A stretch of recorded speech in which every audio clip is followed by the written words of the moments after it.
प्रशांत sir, आप चुनावी रणनीतिकार हैं, इस वक्त बिहार में यात्रा कर रहे हैं। इस चुनाव में मोदी जी के बारे में कुछ बताइए। देखिए, पहले के मुकाबले उनकी पॉपुलैरिटी जो है वो घट रही है। प्रशांत सर, क्या इस चुनाव में धर्म मुद्दा है? बीजेपी की पूरी कोशिश के बावजूद उत्तर प्रदेश तक में राम मंदिर मुद्दा नहीं बन पाया है। सर, क्या इस चुनाव में संविधान और आरक्षण मुद्दा है? विपक्ष ने इसे मुद्दा बनाया है और यह मुद्दा काम कर रहा है जमीनी स्तर पर। क्या इस चुनाव में युवाओं का जो आक्रोश है रोजगार को लेकर, यह मुद्दा बन पाएगी?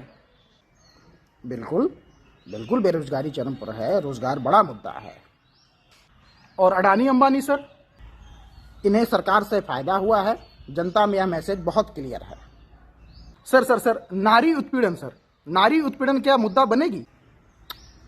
रेवन्ना और ब्रजभूषण के साथ दिखने से बीजेपी से महिलाएं नाराज है, ये तो नजर आ रहा है। एक अहम और आखिरी सवाल सर, बीजेपी को कितनी सीटें आ रही हैं? 300 सीटें। वो कैसे सर? इससे कम बोलने को मना किया गया है। जान दे देंगे इसके लिए।